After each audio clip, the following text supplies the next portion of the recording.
नमस्कार, दिन भर की बड़ी खबरों में आपका स्वागत है। मैं हूं प्रिया और आइए नजर डालते हैं अब तक की कुछ मुख्य खबरों पर। सबसे पहली खबर, भारत के प्रख्यात कानून विशेषज्ञ और सुप्रीम कोर्ट ने अनुभवी वरिष्ठ वकील फली एस नरीमन ने बुधवार को दिल्ली में आखिरी सांस ली। उन्होंने 70 साल से ज्यादा समय के लिए एक वकील के तौर पर अपनी सेवाएं दी हैं। बताया जा रहा है कि निधन के समय नरीमन की उम्र 95 वर्ष की थी। नवंबर 1950 में फली S Nariman Bombay high court में वकील के तौर पर रजिस्टर हुए थे। उन्हें 1961 में वरिष्ठ वकील का दर्जा मिला।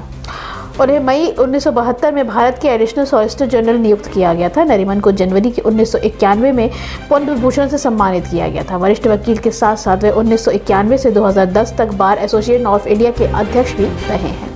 इसके साथ ही अंतर्राष्ट्रीय स्तर पर भी नरीमन 1979 से 2005 तक इंटरनेशनल चैम्बर ऑफ कॉमर्स की अंतर्राष्ट्रीय मध्यस्थता कोर्ट के उपाध्यक्ष भी रहे थे। इस दौरान उन्होंने 1995 से लेकर 1997 के समय काल के लिए जेनेवा के कानून विवादों के अंतर्राष्ट्रीय आयोग की एग्जीक्यूटिव कमेटी के अध्यक्ष भी बने। फली नरीमन के निधन पर कांग्रेस नेता और वरिष्ठ वकील अभिषेक मनु सिंघवी ने अपने एक्स पर पोस्ट शेयर करते हुए कहा कि ये एक युग का अंत है, एक दिग्गज जो हमेशा कानून और सार्वजनिक तौर पर लोगों के दिल और दिमाग में रहेगा। इसके ऊपर वे अपने सिद्धांतों पर अड़िग रहे। यह गुण उनके प्रतिभाशाली बेटे के पास भी है। अगली खबर, पश्चिम बंगाल में संदेशखाली हिंसा में एक नया मोड़ ले लिया है। भाजपा नेता शुभेंदु अधिकारी द्वारा एक सिख आईपीएस अधिकारी को खालिस्तानी कहने का मामला अब अदालत पहुंच चुका है। अपने ऊपर लगे आरोप पर अधिकारी ने एडीजी को चुनौती दी है कि वे अगले 24 घंटे के भीतर इस आरोप को साबित कर दे, अन्यथा इसका प्रमाण भुगतने के लिए तैयार हो जाए। भाजपा के आईटी सेल के प्रमुख अमित मालवीय ने सोशल मीडिया प्लेटफॉर्म पर एक्स पर पोस्ट करते हुए इसकी जानकारी दी है। उन्होंने कहा कि शुभेंदु अधिकारी ने अपने ऊपर लगे हुए सिख पुलिस अधिकारी को खालिस्तानी कहने के आरोप को 24 घंटे के भीतर साबित करने के लिए कहा है, जो चुनौती दी है, वरना वह इसका परिणाम भुगतने के लिए तैयार हो जाए। पश्चिम बंगाल पुलिस, जो कि ममता बनर्जी की एकमात्र बचाव दल है, अब वह भी ढह रही है। पश्चिम बंगाल के वरिष्ठ भाजपा नेता शुभेंदु अधिकारी को दक्षिण 24 परगना के 24 संदेशखाली का दौरा करने से रोकने के लिए धामखाली के एक सिख आईपीएस अधिकारी को तैनात किया गया था। इस दौरान अधिकारी के साथ अग्निमित्र पॉल भी थे। उन्होंने दावा किया कि पुलिस अधिकारी अपने कर्तव्यों का पालन नहीं कर रहे थे। इस मामले पर पश्चिम बंगाल की मुख्यमंत्री ममता बनर्जी भी भाजपा पर भड़क गई। उन्होंने कहा कि भाजपा लगता है कि पगड़ी पहनने वाले सिख खालिस्तानी हैं। ममता ने एक्स पर पोस्ट करते हुए कहा कि आज भाजपा की विभाजनकारी राजनीति में संवैधानिक सीमाओं को बेशर्मी से पार कर लिया गया है। भाजपा के अनुसार सभी पगड़ी पहनने वाले व्यक्ति खालिस्तानी हैं। इस पोस्ट के साथ उन्होंने एक वीडियो भी लगाया है। इस घटना की निंदा करते हुए ममता बनर्जी ने कहा कि इस मामले पर उचित कार्रवाई करनी होगी। अगली खबर, पंजाब और हरियाणा के किसानों पर एक बड़ा जमावड़ा बुधवार को भी हरियाणा की सीमाओं पर जारी रहा। संभू बॉर्डर पर पुलिस ने एक्शन शुरू कर दिया है। पुलिस ने प्रदर्शनकारियों को किसानों पर आंसू गैस के गोले दागना शुरू कर दिया है। न्यूनतम समर्थन मूल्य की कानूनी गारंटी तथा अन्य मांगों के सरकार पर वार्ता को विफल होने के बाद किसान अपना विरोध दर्ज कराने के लिए राष्ट्रीय राजधानी की ओर कूच कर रहे हैं। केंद्र सरकार की ओर से केंद्रीय मंत्री अर्जुन मुंडा ने ट्वीट कर कहा कि सरकार चौथे दौर के बाद पांचवें दौर के सभी मुद्दे जैसे कि एमएसपी की मांग, क्रॉप डाइवर्सिफिकेशन, पराली का विषय, एफआईआर पर बातचीत के लिए तैयार है। मैं दोबारा किसान नेताओं के लिए चर्चा को आमंत्रित करता हूं। हमें शांति बनाए रखने की जरूरी है। दिल्ली चलो मार्च पर किसान नेता सरवन सिंह पटेल ने कहा था कि हमने तय किया है कि जो भी किसान युवा आगे नहीं बढ़ेगा, नेता आगे बढ़ेंगे, हम शांतिपूर्ण तरीके से जाएंगे। ये सब खत्म किया जाएगा अगर केंद्र सरकार एमएसपी पर कानून बनाए।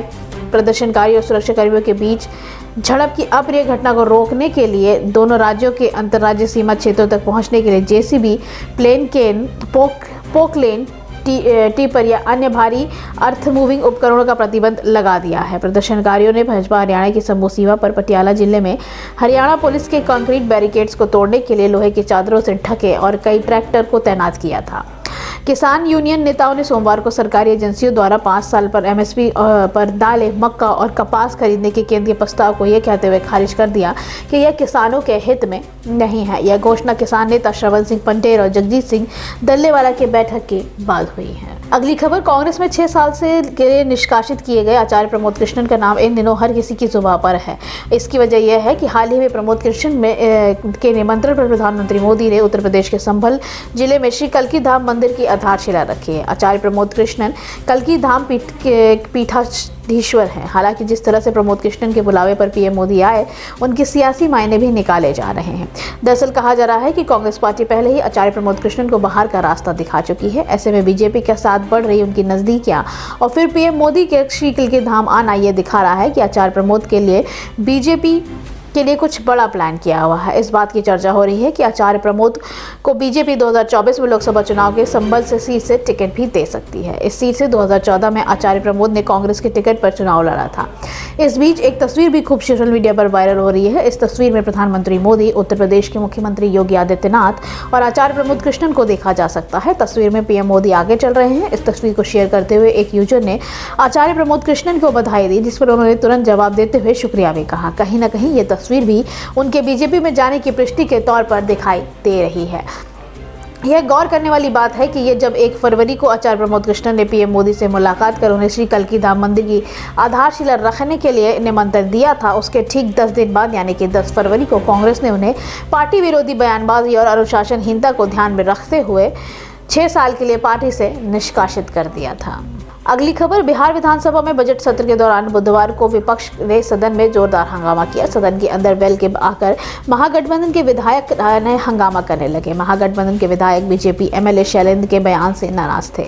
महागठबंधन के विधायकों ने कहा कि बीजेपी विधायक शैलेंद्र ने आरजेडी के विधायक रामवृक्ष सदा को गाली दी है, असंसदीय भाषा का प्रयोग किया है, माफी मांगने का नारा लगने लगा, जहां दलित का अपमान किया गया है। महागठबंधन के विधायक नीतीश कुमार मुर्दाबाद का नारा लगने लगा। इस पर नीतीश कुमार भड़क गए। नीतीश कुमार ने कहा कि हमको मुर्दाबाद अपना जिंदाबाद का नारा लगाते रहिए। नीतीश कुमार ने यह भी कहा कि अगली बार और कम संख्या में आइएगा। हालांकि महागठबंधन के विधायक भी कुछ सुनने को तैयार नहीं थे, नारेबाजी करते रहे। सदन के अंदर वेल में धरने पर बैठ गए। हंगामे के बाद सदन से महागठबंधन के विधायक वॉकआउट कर गए। विधानसभा परिसर में आरजेडी के विधायक भाई वीरेंद्र ने कहा कि मुख्यमंत्री जो आदेश देते हैं उसे कोई भी पदाधिकारी पालन करने का काम नहीं करता है। आज फिर हम लोगों को आवाज़ उठानी पड़ी है।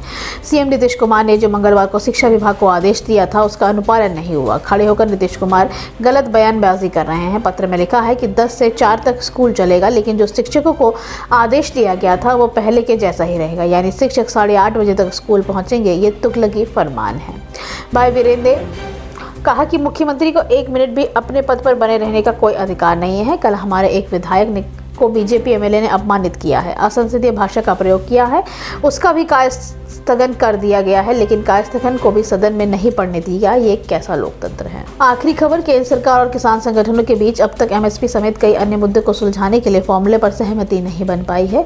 इस बीच कृषि मंत्री अर्जुन मुंडा एक बार फिर किसानों को 5वें दौर की बातचीत के लिए न्योता दिया है। उन्होंने चौथे दौर पर दोनों पक्षों की हुई बातचीत का भी ब्यौरा दिया है। मुंडा ने कहा है कि सरकार चौथे दौर के बाद 5वें दौर के सभी मुद्दे जैसे कि एमएसपी की मांग, क्रॉप डाइवर्सिफिकेशन, पराली का विषय, एफआईआर पर बातचीत करने के लिए तैयार है। मैं दोबारा किसान नेताओं को चर्चा के लिए आमंत्रित करता हूं। हमें शांति बनाए रखने की जरूरत है। आज के लिए बस इतना ही। बाकी खबरें जानने के लिए देखते रहिए द पब्लिक इंडिया। धन्यवाद।